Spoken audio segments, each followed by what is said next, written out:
two 5-piece, so it was a 10-piece. Yeah, but Well, they they didn't have a sold them 10 in piece. fives. That's the Yeah, thing. Yeah. the same Oh. McDonald's. See, so if you get one 10-piece, then it's just like, oh, I'm just getting a 10-piece. But if you're saying I'm getting two 5-pieces, now I feel like a fat. Now I feel fat. Now I'm eating True, double the dosage that you recommend. true. But just don't give the details. Just be like, oh, I just got a few things off the dollar menu. There you Yeah. go. Boom. That's how we shop, baby. The dollar menu. On that note, welcome back to Not a Strong Start, a podcast by filmmakers who talk movies, television, and you can order us off the dollar menu. I'm your host, Mini Me. And I am not your host, just a little bit to see how it feels.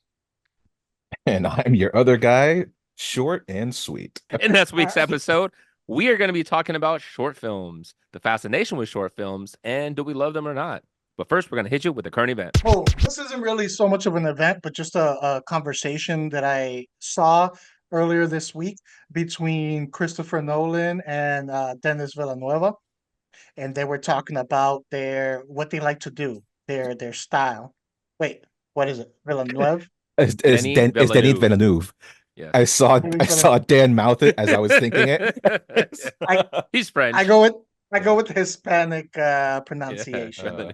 Villeneuve. Uh, And I always think of Charlie Villeneuve, the basketball player. all right, Denise.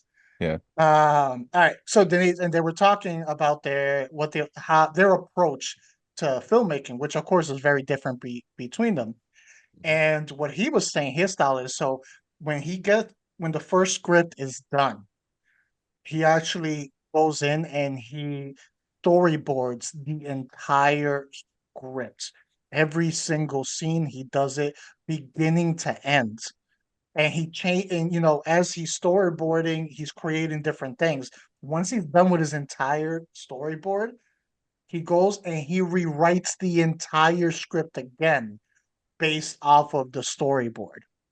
And Christopher Nolan's like he was like the opposite, where he barely draws and storyboards any scenes. So they were like two opposite sides of the spectrum. What do you guys think about like the contrast and style from two really good filmmakers? Dan, we'll start with you. Yeah, it's so fascinating when you have you can have multiple. I mean, of course, there's multiple artists, and you have this whole wide range of it. But it's so fascinating how you approach art with this, and that tells you so much about their film. And if you were to tell me, director A does a lot of storyboarding and then writes the script to that, and then director B does very little storyboarding, I would know which one it is if you told me which one of those two it was. Like it kind of reads in their finished product because one Yeah. is so visual and the other one is so his stories are so well crafted that you can tell one really focuses on the story and the other one is a lot more of the visual element that you see with it. So I love it, man. I love hearing artists explain about how they approach art. You know, I know we've talked about amongst ourselves too, and we even have our own approaches on how we do it. And it's fascinating. You know, it's some see the visual element, some see the story-based element around it because that's the great thing about filmmaking is that's why I'm so fascinated with film is because you have the visual, but you also have the layers of the acting, you have the storyline, and so many different types of artists are drawn to the same medium of being able to put out your art. So it's fascinating to see where they come from and which one you fall under. Good point. What about you, George? Yeah, I think it's interesting considering just recently, Dennis recently had said that he believes cinema is a more visual medium. Like he's not much for dialogue and stuff like that. So hearing that he just reconstructs the script all over again after storyboarding the whole thing is no surprise. And it kind of makes me wonder what the scripts looked like beforehand. Like how much dialogue was in there that probably just got cut out because now that he has the new vision, it's like this is what it is. These words are now being replaced by these visuals, and these will speak for the words that would have been said. And I think that'd be interesting just to see what those two things look like and how his visuals now represent the dialogue that we would have had. But I have to say, as much as I disagree with some of his logic, my process is similar to his. When I used to work in comic books, that's exactly what I would do. I would write and draw at the same time. I would have to like write out a dialogue or a scene, and immediately I have to draw it out, or vice versa. I draw it out and then do it together because I have to see it. I need to see what this is going to look like.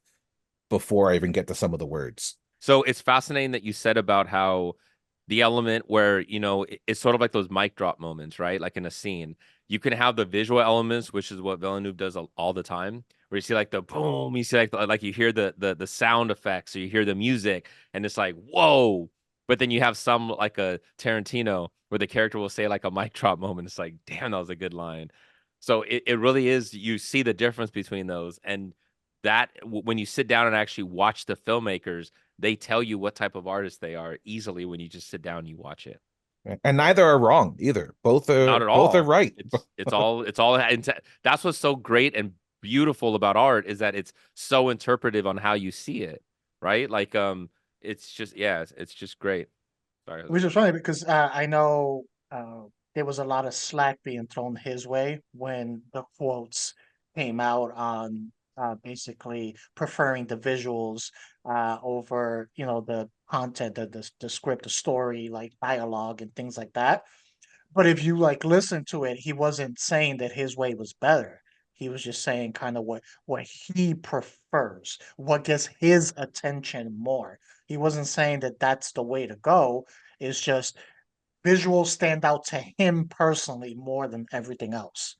Yeah, and that you even see that bleed into musicians, right? You have some that really focus more on like beats, or like especially when it's like rock bands. You hear some that it's more like the melody, and they get like really catching melodies, and you get some that are just like like just poets with their lyrical poetry. Just fascinating. Such Yeah. a wide Take range. Kanye and Eminem. Kanye became Yeah. famous because of the production, the beats and everything, not for Hmm. his rapping skills. Eminem, one of his criticisms I remember people always saying was that a lot of his beats were so bland, but Hmm. it was all basically on the lyrics and what the Exactly. work he put into that. Perfect. So, you guys want to get into our main topic? Let's Let's do it. do it. Getting into short films, what are some of the pros and cons that you guys see? Like, do you guys love watching short films? Is that something you guys normally like to go to, or is that something that feels kind of like a chore to you guys? We'll start off with you, George. I'd say it's quite the opposite of a chore. That's honestly the beautiful thing about short films is that you can like devour them easily. They're nice and quick. They generally won't pass that 30-minute marker. And even if they do, it's like it's going to be under an hour. Hmm. So that's usually really good. Another thing I really love is that you're not stuck with fluff. You get a 2 hour, 3 hour plus film. There's some scenes in there you're like, why didn't they cut this out? But when you got only like 20 minutes to tell a story, or 15 minutes, every scene counts, every second counts. So you know that you're getting quality story and content. Everyone's given their aim game usually for a short film. And it's usually going to be their opportunity to prove that they can do more.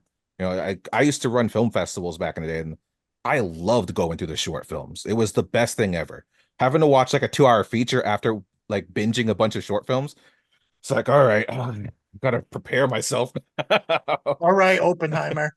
Yeah, seriously, and sometimes it can be too pretentious with some of these long films, but with a short film, there's just a beauty about it. It's what what the Twilight Zone was. Twilight Zone was just a bunch of short films when you think about it, Hmm. and each one was perfect.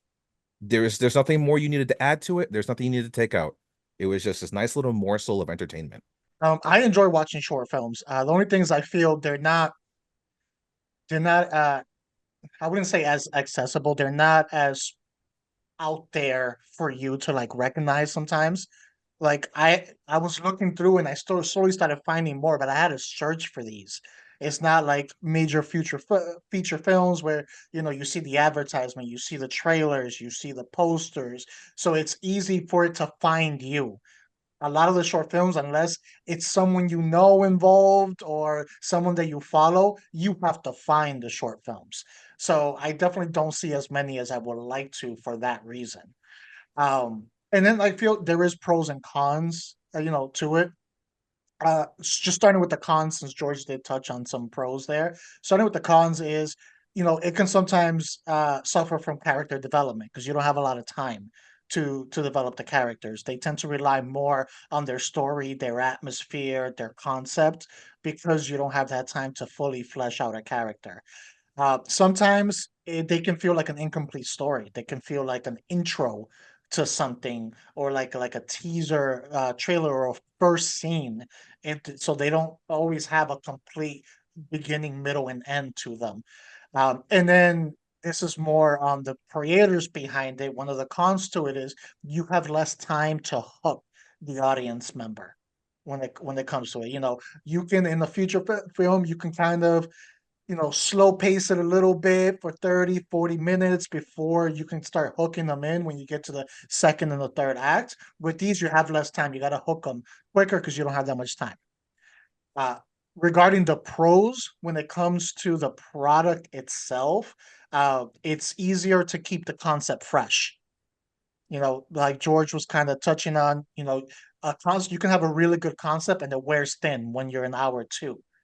You also reduce the chance of plot holes, because you kind of have like um, a tighter script when it comes to this because of the time frame.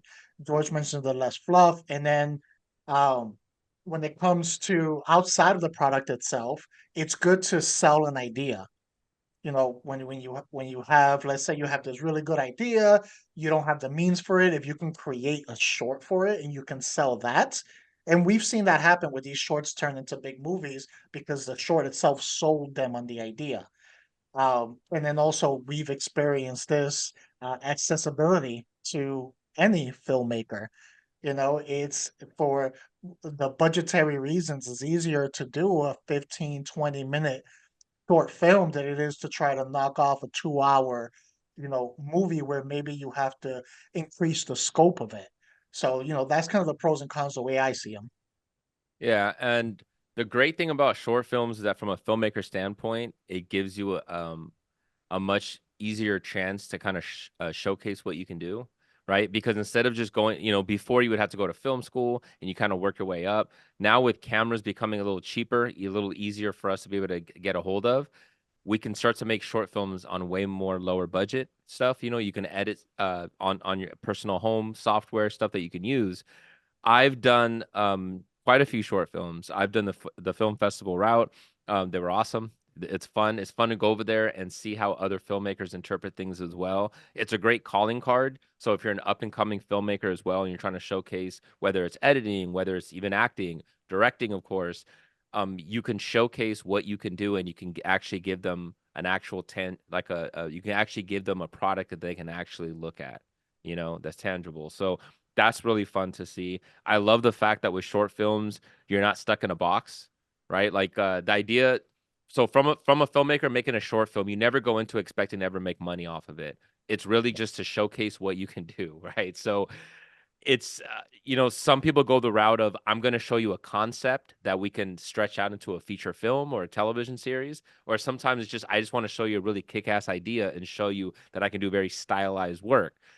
So um as you'll see on the description, so anybody watching, I'm going to highlight some of the short films that we've done ourselves here.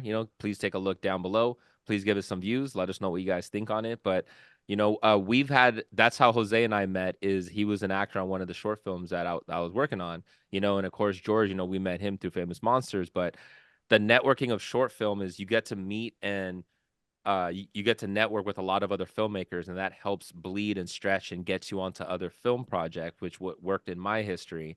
So short films, I have a deep connection with short films. I freaking love short films. I think there's something so sweet and innocent about it. Even when you sit down and you watch film festivals, it's going to look very obvious which filmmakers are very experienced and which ones are not. And even when you sit down and it can seem very rough or seem very homemade, there's still something very innocent about that because it's so freaking vulnerable putting your work out there and having hundreds of people sit down and watch it. So like you always got to be respectful and making sure that the people are doing it, but just making any film in general, even a short film, is really hard to do. So like props to anybody that's making the short films. I think this is great that Jose, this was your idea, right, to do this. Fantastic idea, man, that you did this. I hope we do more of these, kind of highlighting other short films and other filmmakers and stuff for this, because I think this is we have a good platform when we talk about films. It's also good to talk about the filmmakers that our audience, our listeners haven't really watched or know of. So good way to highlight that. Yeah, and just to tack on, like you mentioned, the cons, it's like one of those things, like if you're not in the film circuit, like the independent film circuit and stuff like that, going to festivals and stuff, Like the regular person doesn't go to a film festival. The regular person's going to the theater to watch their regular box office flick, and that's it. They're not going to know about these films we're going to talk about today. So that there is that drawback, and this is a great opportunity for people to discover that there's some really good talent and entertaining things out there, and it's on YouTube now. Like that's beauty of YouTube, Vimeo, stuff like that. Like they have a bunch of these shorts that you can consume and enjoy and For discover your free. huh For free. for free. Yeah, for free, which is that other downside for the filmmaker, not getting paid. Unless you get enough YouTube views, then maybe you'll get some money out of that. Mm-hmm.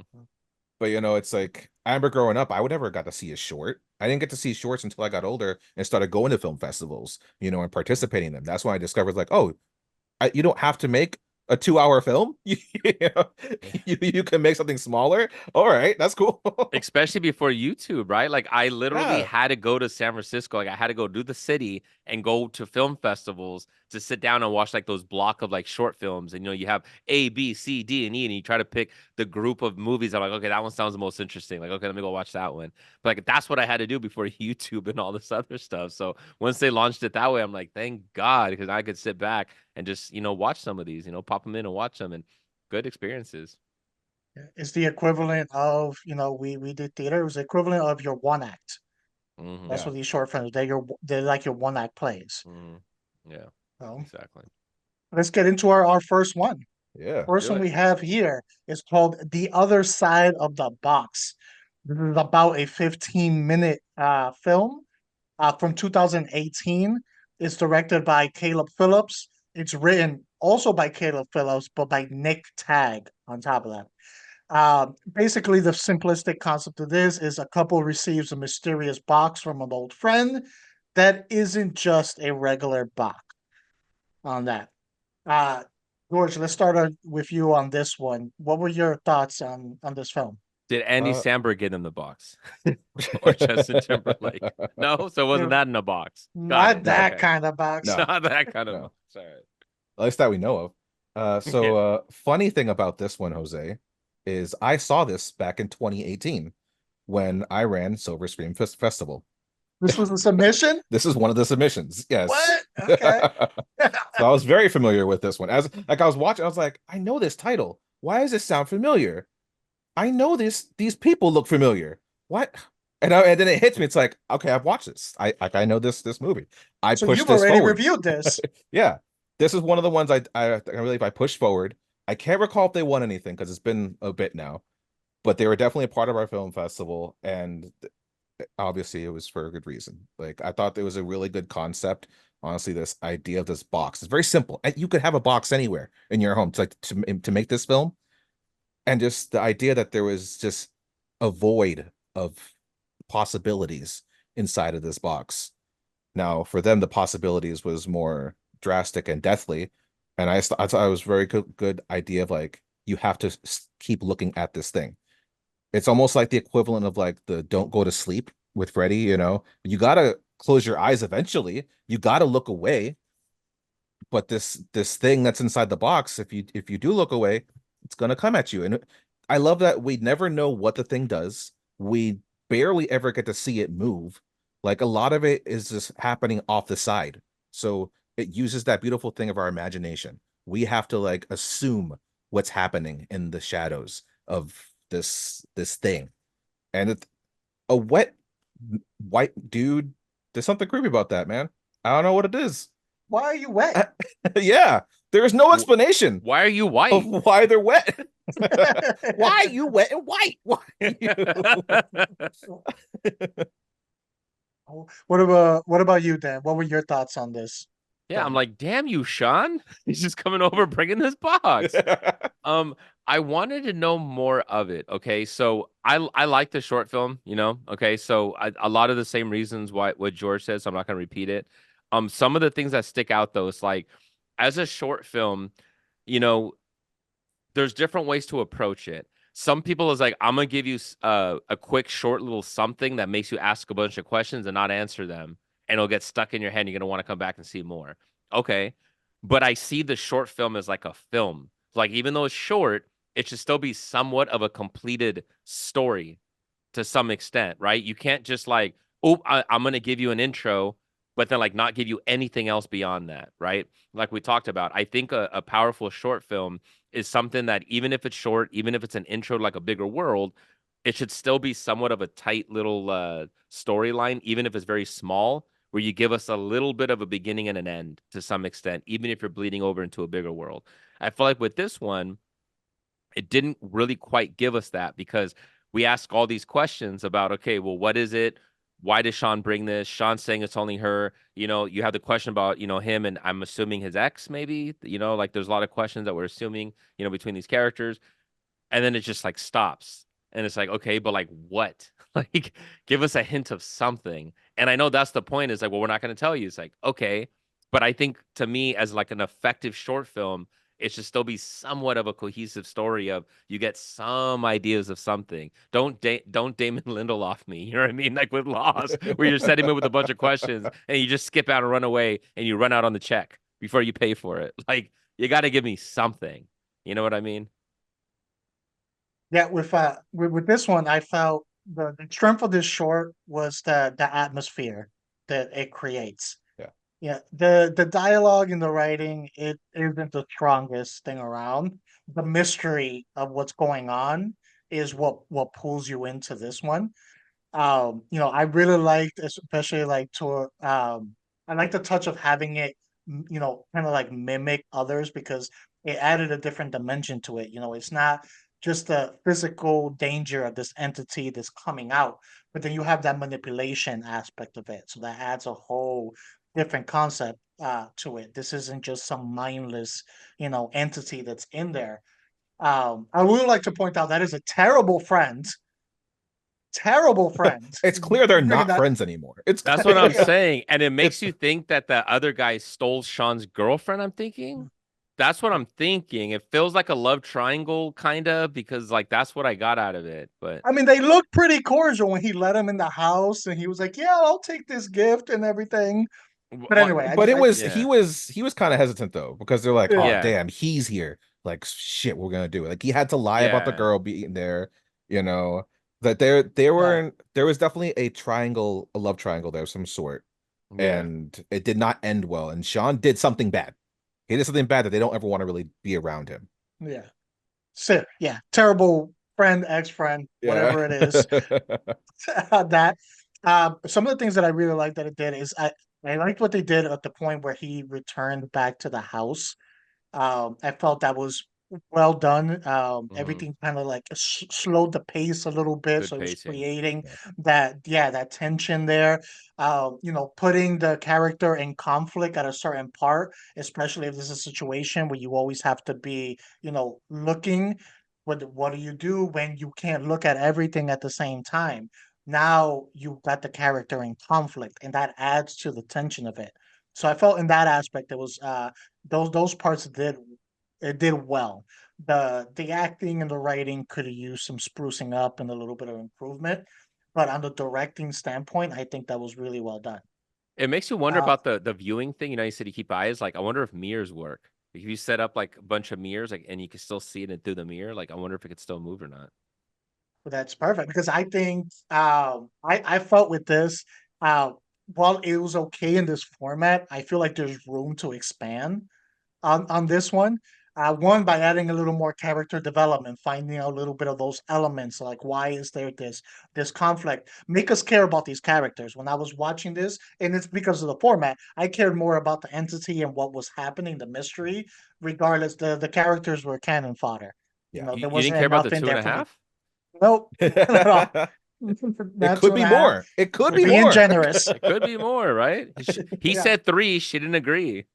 Yeah.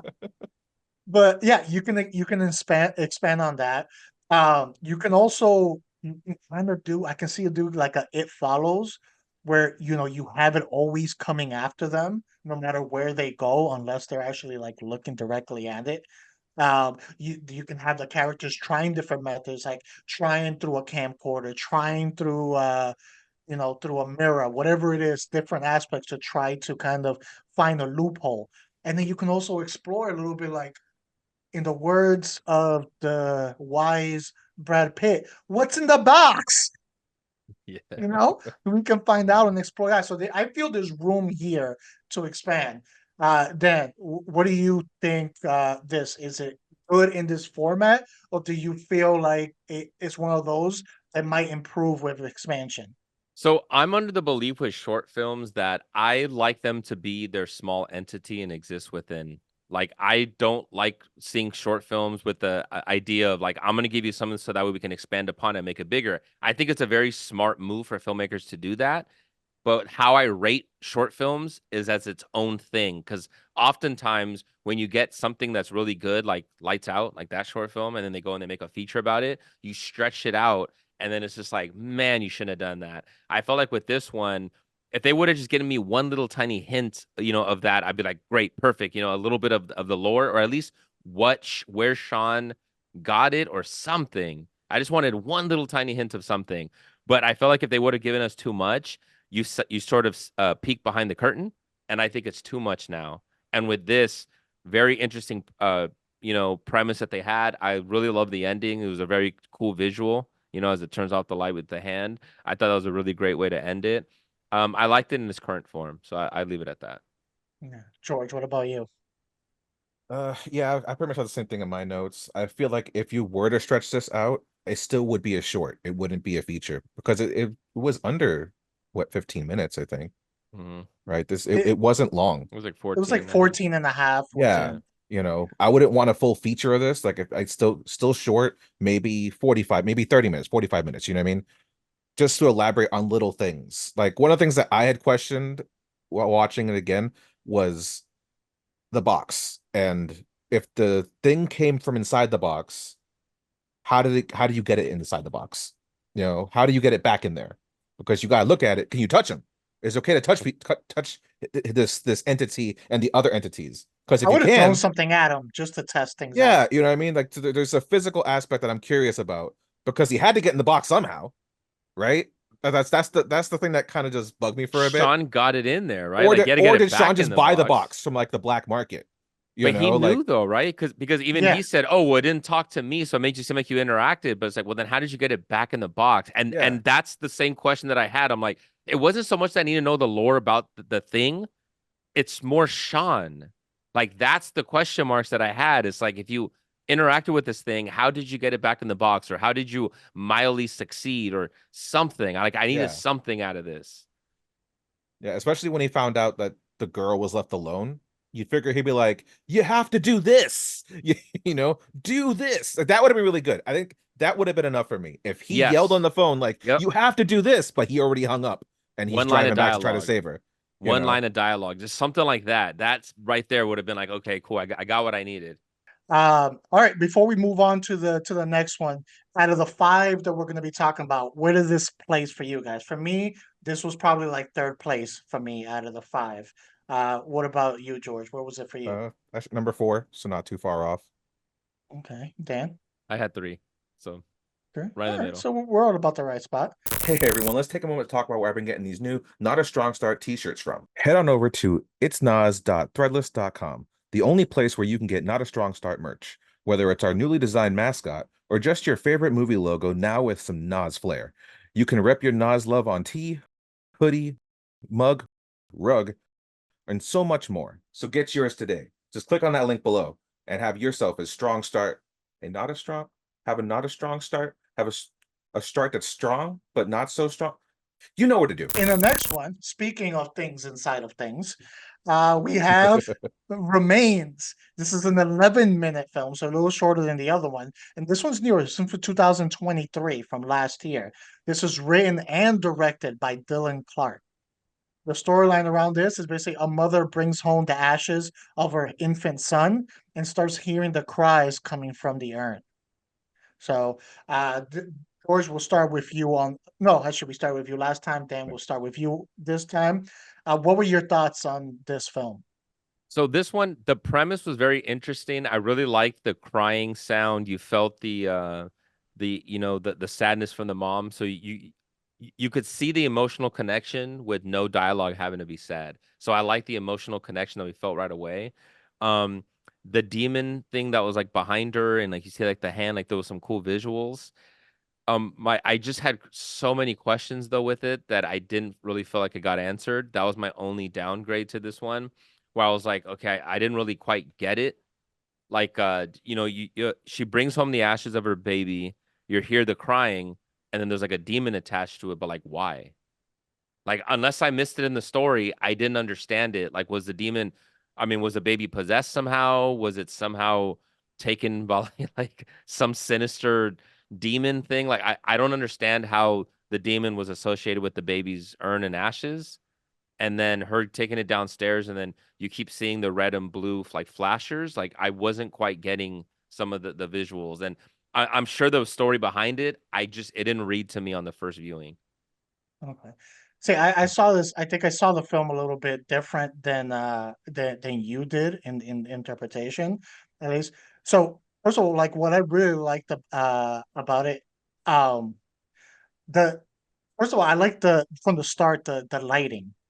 The lighting that they gave it gives it this like somber tone, which kind of helped with like the mood of like where the mother is at that point in time, and then the little touches of like the baby items scattered around, the mother's like tired, like deflated, almost sickly look that she had.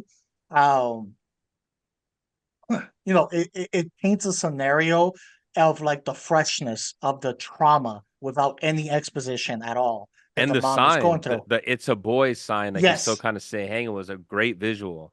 Yeah, all those little touches that are not like literally being thrown in your face to paint like the freshness of the trauma. See, what was my favorite thing about this one is uh, what I think it does best is it blurs the lines. You have these things that appear supernatural with the sound and the demon, but they can also be very easily grief-induced hallucinations. They don't make it fully clear either way, and I think like that was a good thing because maybe part of that reason of why there's no explanation of like is why is this demon here, why is it attached, because maybe it isn't even there. This is like a manifestation of her own grief and trauma and what she's dealing with this like heavy loss that you have there, just kind of representing that.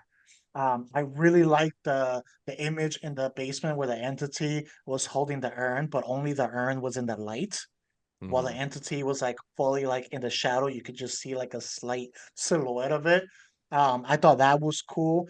The only thing is, and this is more personal taste, I wish it would have ended when the entity was behind her with the arms against her. I felt like that would have been a good ending spot for me because then after that it didn't provide much for me as a viewer personally. So See, but if we go with your view of it, then I actually like that ending more, the one that they provided for us, because it almost looked like if you're saying the demon is the depression and the induced part of it, right? Like her trauma, then her putting it away is sort of her taking control of herself. So there's somewhat of an optimistic ending as she's oh, kind of physically putting that away. So, which I actually like your interpretation. So, your interpretation then makes me appreciate the ending a little more, because if you go with the demon, then it's almost like the sadness and the depression kind of consumed her. And in this way, which you would expect, right? And if it's a demon, then the real demon just ate her. Going this route, like, okay, that's interesting. You see her physically putting it away, and she's sort of like ready to literally turn the page on it. yeah, there was a resolution to it. Hmm. George, Yeah. what about you? What was your thoughts on it? Well, first to because what you guys said a lot of things there, and I want to tack on some of that. Because I felt the way Dan felt, honestly, with this one. Especially this one was actually hard for me to watch in the beginning, just because of how much it related to me. So it's Hmm. like I don't know if I can stomach all this right Hmm. now, you Hmm. know. But I pushed through because it is a short film. So, and I agree with Jose. Ambiance nailed it, Hmm. honestly. Like I felt it. I felt it immediately. The Hmm. all of like the depression and turmoil and what she was going through. I was like, yeah, I know what that looks like. Yeah, you know. But once I saw the demon, it took me out of it immediately. Like I didn't like the design of the demon because it just didn't relate. It didn't match up with me. Hmm. Honestly, I was like, "What's happening? What's going on here? Like, is the house haunted? Is the urn haunted? Like, I don't understand why that is connected to this at all." Hmm. Hmm. I think that needed more backstory. But like you said, like I like that explanation, Jose. I think that's a great idea. Hmm. And with that, the fact that it ends with her putting the urn back together after she broke it, and the fact there's that little piece that's missing, you know, it kind of represents to me that piece of you that's just always going to be gone. Hmm. You're Hmm. never going to get that back. Hmm. So I kind of that's something I actually really liked. I would Yeah. have liked even more if at the end, just for the demon side of things, if we I thought I was waiting for like an eye. I was waiting for an eye to peep through that hole. I was like, it's gonna happen, right? And it didn't happen. I was like, oh damn. But yeah, this one was it was a hard one to get through, and plus, like I said, I was with Dan. That demon, I was like, why is this happen? Yeah, like I think I love Jose's explanation of it, and I think there was a way that they could have done it without the demon, or at least the aesthetic design of the demon that they did. Because Yeah, like what yeah, you said, it kind of took me out a little bit. And it's like I saw the depression, the sadness, and then when I saw the demon, it's like, okay, that doesn't feel like that. It didn't feel like the same world to me. yeah. You know It's what like I a different mean? movie all of a sudden. Yeah, because if you would have kept hearing the baby crying in the corner or going in the shadows or down the cellar and like you hear it in the basement and stuff like that, and it's almost like a fear and it's like a scary entity that's happening almost like a horror ghost like a demonic sound or something, then I could see it more playing into her head. And that goes exactly with Jose's saying. The demon, the physical demon element, I still don't quite understand how that's associated with depression What and that Yeah, the stuff. voice I is like because she hears the crying and all of that, and she's kind of embracing it, so she's not Hmm. letting go. It's Yeah, like a child going. absolutely. And Yeah. then I viewed when the demon came in hand. That's when she actually started to get scared. It's first when the hand came out and all that stuff. Like I viewed that as, you know, her her mental state getting to a darker point. Oh no, almost to the point where it was scaring her. Yeah. And that See, in that case, then I wish that the baby crying would have started like turning into like a more of a throaty, a guttural scary kind of demo. thing. Yeah, like yeah, Yeah, that. Because then if you heard the audible sound transitioning into a demonic sound, now you're blending the sound into that chaotic stuff. And like I think maybe that could have bled more into the demon thing. It's just the physical, hearing the audible and then seeing the physical, it felt like it just kind of came out of nowhere. yeah. I do wish I didn't mind the demon, but I wish they would have kept the image of the silhouette of the demon holding the urn when we didn't have a good look. And then kind of just like the hands coming over. I didn't need to see the actual villain yeah. when they showed him fully. That part I could have been without. Like keep the mystery of it. We already know there's like something dark there. Hmm. So I felt overall this one, it felt like it worked really good in this format. That if you try to extend it, I feel you run the risk of it becoming very generic and then losing its impact. So I feel in this format, in its running time, it fit perfectly. Yep, What about you agreed. guys? Yeah, agreed. It was perfect as it was. I didn't need any more backstory to it. It was exactly what it needed to be. It had a good length to it. You felt the emotional connection with the character. I didn't need to know where the baby daddy was. I didn't need to know anything else beyond that. Keep it as its own little time capsule, and I thought that was perfect. Yeah, What it about? definitely gave me. I don't know if you guys ever watched that show called Two Sentence Stories or something like that. Yes, Yours, Oh a little yeah. bit of it. Yeah. this Mm-hmm. this made me think of that, just with like how tight it Mm-hmm. was. Mm-hmm. Mm-hmm. This one actually was my number two out of the list. Where Well, was it for you guys? I give it a 4 out of 5. this was my number Okay. five. I had it as 5, and honestly, and then Jose's explanation made me bump it up a little bit. And I swapped it with another one. Yeah, I had to keep it because of what my initial feelings were. that's fair. I don't That's want fair. to change it from Yeah, no, being swayed. I Yeah. just had two that were like this, and then the more I sat back, I'm like, okay, well, this one does have at least a lot of things to talk about. And I felt like my number 5 is just like it's just it is what it is. Like there's nothing deep about it. Okay. All right, the next one. We have The Dead Collectors. This has a runtime of 12 minutes. This is from 2021. The director is Brandon Cleaves and the writer is Craig Toohey. This is set in some alternate reality where basically two men have the job of collecting and eliminating the deceased before they awaken. So that's the general concept of it. George, we'll start with you on this one. What were your thoughts on this one? I love this one. This was great for me. It gave me like Repo Men meets Shaun of the Dead kind of vibes, and I like both those films. It was just really good. This was something I could definitely see being elaborated on too. It could this could have been the like intro scene to a bigger movie from how it went down. Great as a short, but like I like the connection between the old guy who's probably been in this for too long and the young buck who's just itching to like get his tail wet in this situation and everything. And you feel the family, losing the grandmother and everything. Like I felt their sadness, and they're all like, "Oh man, she's gonna go," all that stuff. And just I love the back and forth too. Of like he's like, "Damn, is she dead yet? Can we get this over with?" Like for him, this is such a job. Like he doesn't care about their emotions and what they're going through. Even I the other got a guy, date. it's like whatever. No, this was really Uh, well done. I love this one. what about you, Dan? Yeah, the fact that it's set, British, the fact that you have British, I immediately thought Shaun of the Dead right Right? away. I freaking love this one.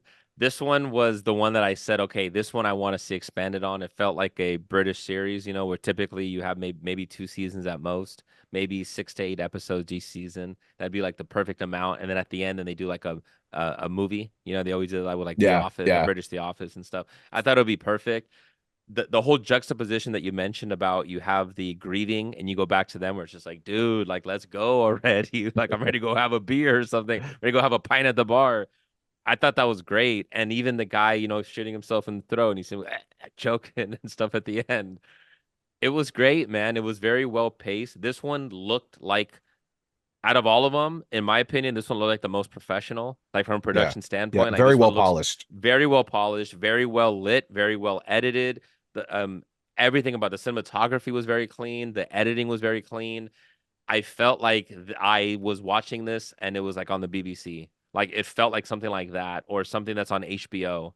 It felt very much like ready to go. It felt like the filmmaker and the actors, it felt like the actors had a good grasp of their characters and the actors were really, really good, right? Which says a lot for short film because you don't always get the best acting performances. Sometimes you get some surprise ones, right? These ones were very good and the director clearly knew what world he built with this. I know they said the dead. Was this supposed to be like zombies, or was it just like anybody that died would get reawakened and they had to be killed? Did they say that?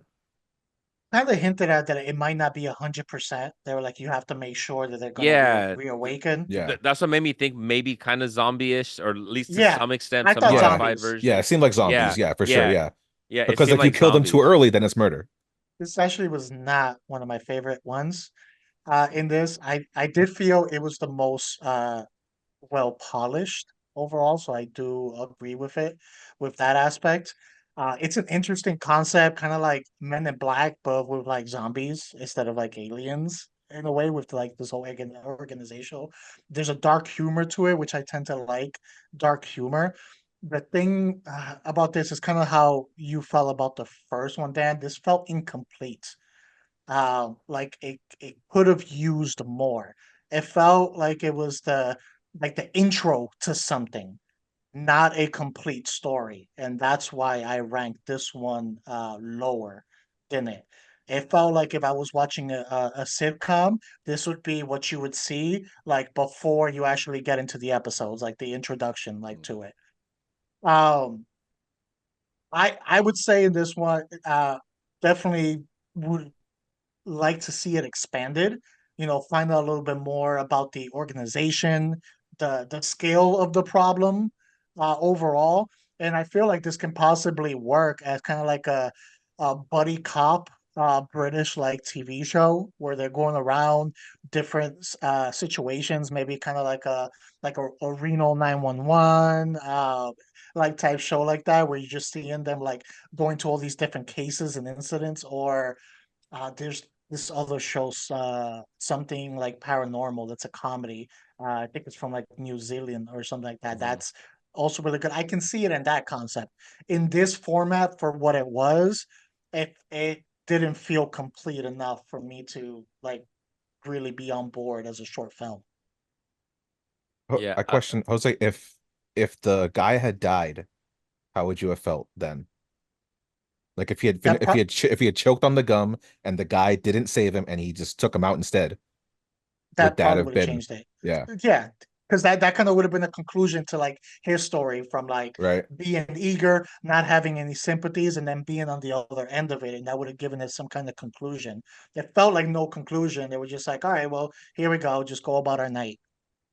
yeah. So, to me, I saw the fact that even when he came back, the guy looked at him and the look he kind of gave back was a little bit of like he did understand. So like he had a little bit of a character arc to some extent. So maybe he's gonna learn from this and get a little bit of sympathy. Yeah, That's the way that I kind of saw it in just a little look that he gave. Obviously he's not gonna go a complete 180 on this, but I saw a little bit of that. I can definitely see it expanded. Like I said, I mean, I would love to see it as like a BBC, like a HBO BBC series. yeah. This definitely felt like a proof of concept kind of thing, Hmm. Hmm. but I ain't mad at it. Hmm. I'm happy with where it was still. Yeah. Yeah, where did you guys have it on your rank? For me, this is my number two. I have it as number one actually. It's dark comedy, love it.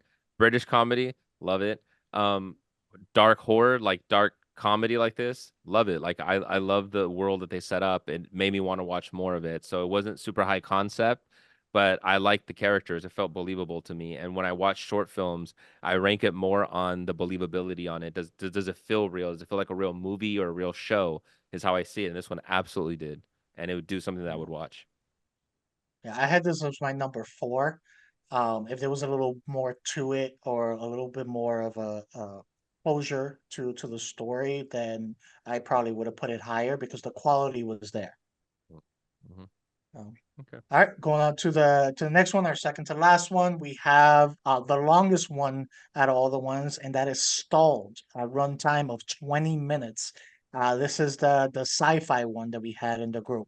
This is from 2022, written and directed by Matt Black.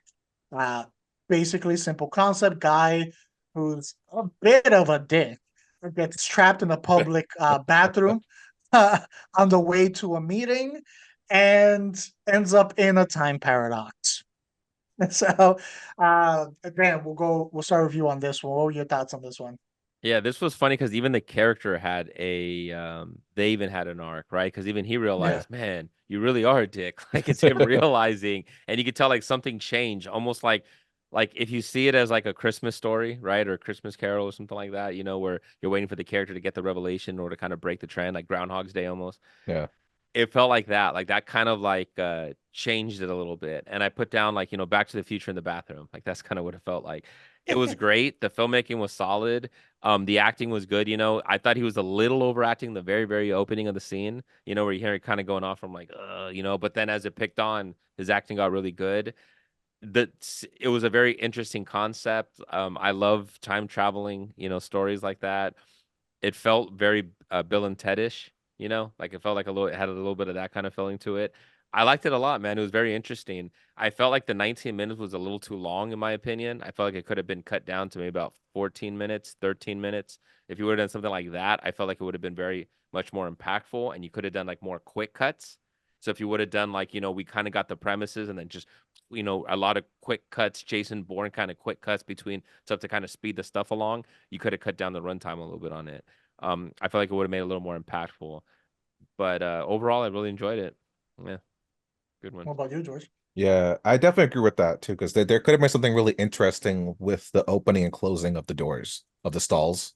Yeah, like 4 or 5 stalls there. That could have been an interesting scene of just like, Hmm. there could have Yep. been like a rhythm to it and everything. The Edgar Wright Yeah, Like idea. a little, like a little montage. Yeah, yeah. exactly. So Yeah. that's a really good point there. I enjoyed this one so much. I totally agree. In the beginning, he was kind of rough. Like and it's just one of those things like you have to like hammer it in. This guy is an asshole, so we're gonna overdo it just enough so you get the point. But I'm always a fan of someone who can just carry a story by themselves. Just like I got to give it to the person who did The Remains. Like she's by herself the whole thing. Hmm. The fact that he's acting off of himself through the whole thing, I really So enjoyed good. that. He did a really good job. I believed he was talking to himself, Hmm. through that whole thing. And I liked him as he's trying to break down time travel and everything because he references Back to the Future because at first it's like, Yeah. well, if you're here and I'm here, and something about going through the paper and stuff like that. And like it's kind of just this little joke of like, Hmm. no one understands time travel. You Yeah. know? Everything about that was really well done. And I like how it all just came full circle. Like they showed you the ending and then we got to see how he got there. So I thought Hmm. that was really well done. Everything about it was really nice. You Hmm. know, could have been shorter, sure, but I think even at its length, it still wasn't bad. It was still a really well done story. Hmm. I agree. This one was fun. They had fun with the confusion of time travel. That anyone who watches time travel movies, there's always going to be a level of confusion with it, and they had fun with it with the characters trying to dissect this. You know, I enjoyed the escalation of it and the way it did play with different you know concepts or theories of time travel. You know, so they were like, you know, this is 80s time travel. They even like mention in there, and they touch on, you know, Back to the Future because depending on what project you watch, the theory can be completely different on how they look at time travel, and this kind of played off of that. I think they did a really good job of making such a small space not feel constrained and kind of keeping a good pace going throughout. Because in the end, they're just in a bathroom with like a few stalls. Like, how much can you do with it? But they were able to make that work. And I felt like the ending, the conclusion with the stall and the shot, I felt that was really cool the way that played out in that part. And I don't want to give it away in case anyone wants to watch it. But I was like, "Ooh, that's creative." Well, as I was watching, I was like, "Ooh, okay, all right, I like that." So this one actually was my number one. I think it should not have been made longer. I think any longer and the setting will start to wear thin at that point, and then you also increase the chance of creating big plot holes, especially with something such as time travel, which it always creates plot holes as it is. So the longer you extend that, the more you're gonna add to it. So you know, I enjoyed it. Could it have been a couple of minutes shorter, yes, but I didn't feel it while I was watching it. Where did you guys rate it, and do you feel this can be expanded in any way? George? Uh, so it's my number one. Yeah, so I'm with you on that. Uh, nah, don't make this a full feature. If I were to add or change anything about this, is maybe the beginning. You know, he starts off in the bathroom. If you want to just accentuate how much of an asshole he is without it being so forced, I think we can just show him like maybe taking time to get to this meeting because he believes he's such king shit that that's another way of just showing his assholeness without him saying it. You know, it's like maybe he takes time to get a coffee at Starbucks, you know, and then that Starbucks coffee forces him to take a shit, and that's why he's in the bathroom, you know, and then from there, like I think that could be just a little thing to change, but that's just nitpicking 101. I think it's a perfectly fine short. Also, this was on Amuletto, I believe. So great place Yes. to find short films if people are wondering. That I think because I've seen a bunch of other stuff from them and they're really solid. Hmm. What about you, Dan? Where Yeah. do you place it, and do you see a way of expanding it, or good where how it is? I had a number five. No, I'm kidding. I almost had. I'm kidding. Wow. Yeah. I was flirting between one and two on this one, so I ended up settling with two on this one because I really felt if you shaved off 4 minutes, to me it would have made a drastic difference. It would have quickened. I thought the editing would have been a little more faster paced. Would have had more of a stylized editing to it, which I really would have freaking loved, man. It would have made it more of a quick breeze to it. Uh, the time travel, the paradox thing, it's something we've seen many, many, many times. So it's not super original. It is original in the location that they placed it at, and I thought they did a really good job with it. But like I said, when I see time travel stuff, it's like Back to the Future was like the king at doing it, and everything else feels like it's just sort of replicating that to some extent. I haven't seen anything master the way that Back to the Future did, but and granted, Back to the Future was one of the first ones to do it, so it felt fresh in the way that they were, the way that they outlined it, and I like the fact that they just straight up just acknowledged that, even calling him Marty and all that, like it was funny. You mean you're the So lightning, right? You mean yeah, exactly. like that. Yeah, so like I liked how they, I liked the approach that they had. It had a very interesting voice to it, a very interesting look to it. the old man, they didn't really say that, but was the old man him, but like aged older? Like, did they say who the old man was? Or was I it just thought that's what's going to happen, to be honest. yeah, That's and what it I That's what I could thought be. too. anticipated. It could be, right? We don't really know 100%. Like Yeah. he could still be stuck in the paradox for all we know, even though we assume that he left. Yeah, We my don't assumption is that he doesn't get the job and that's where he ends up.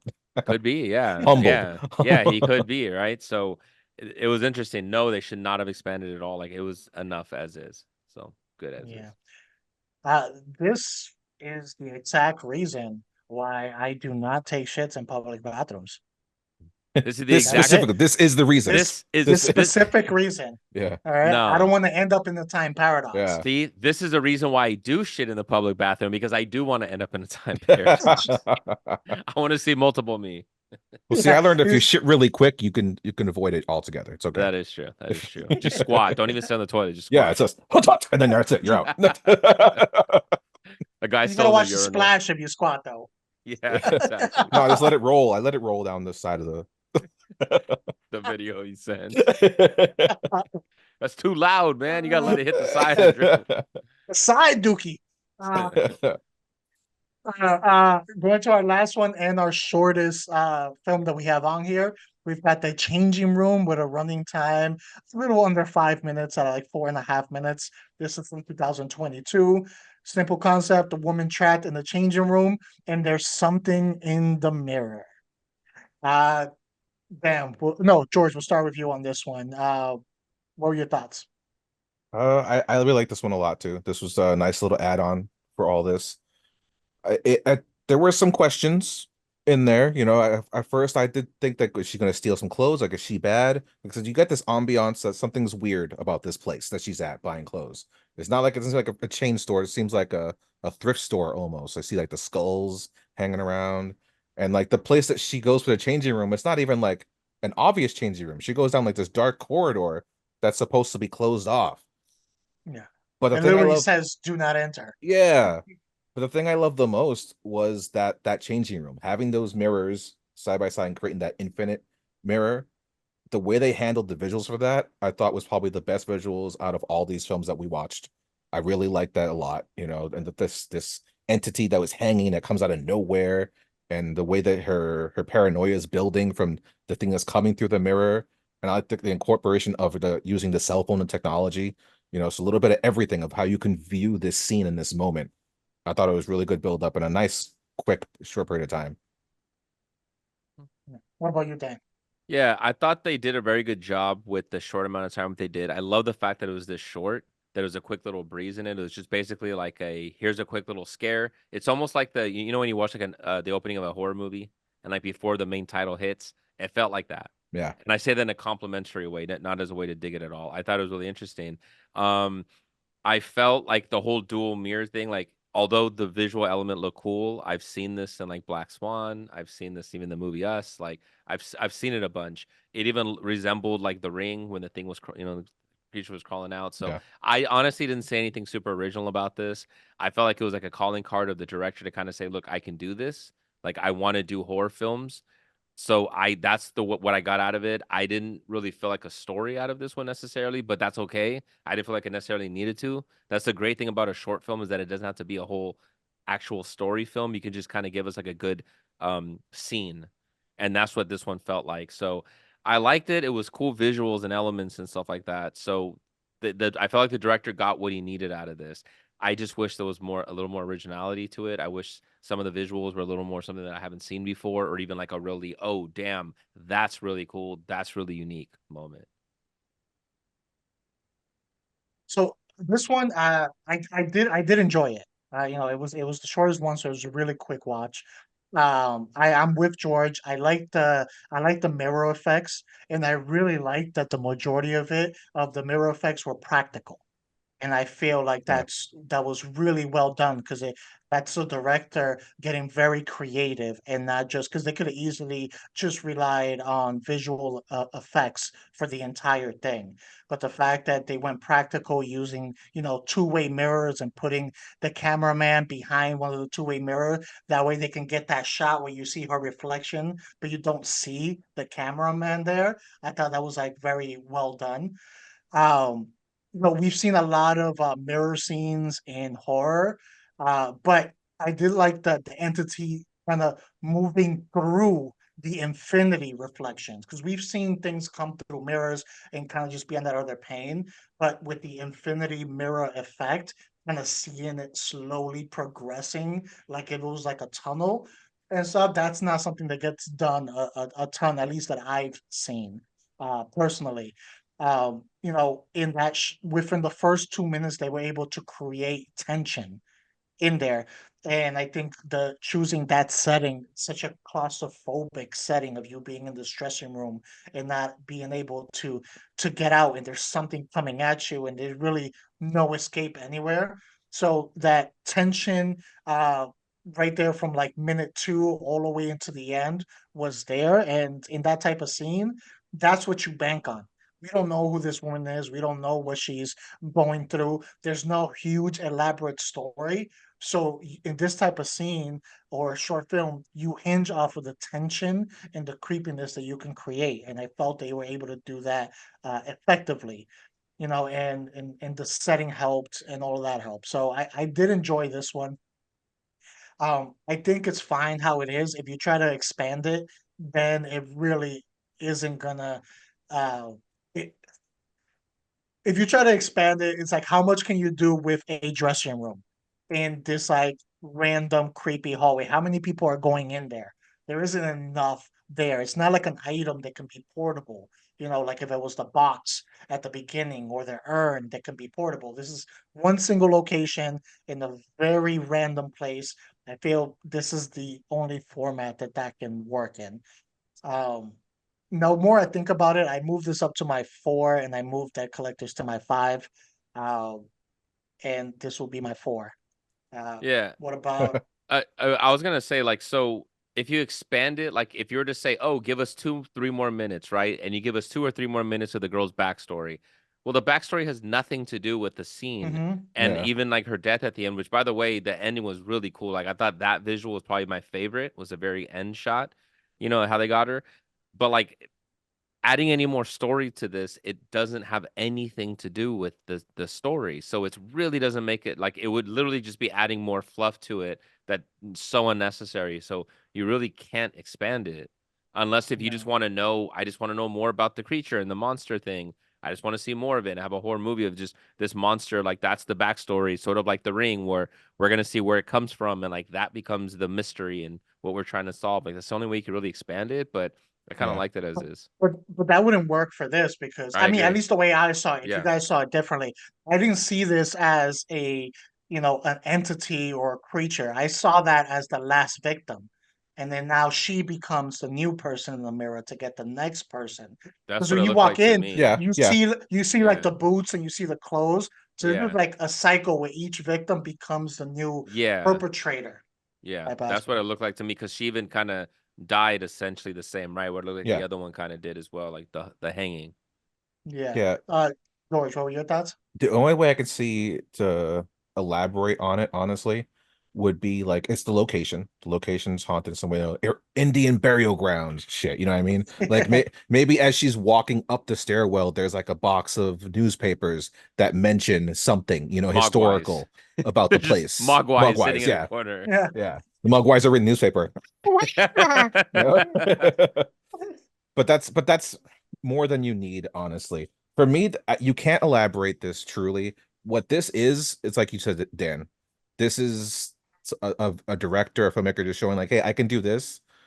I could do other cool stuff for a bigger horror movie. So to me, this is a scene in a horror film.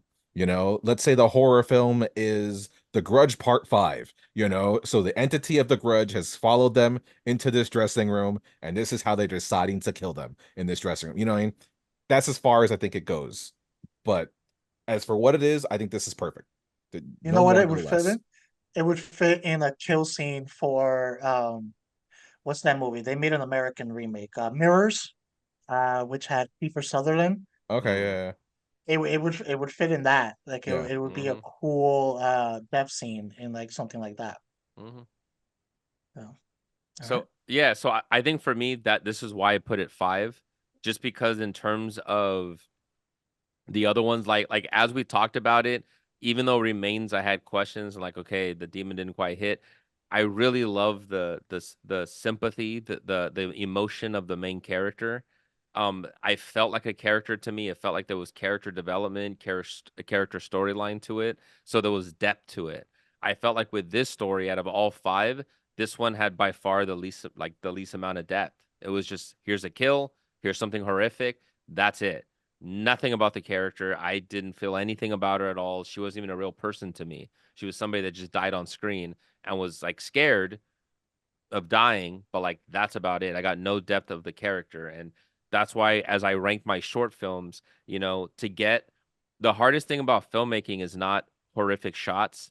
It's not the scary moments. It's not the jump scares. It's characters.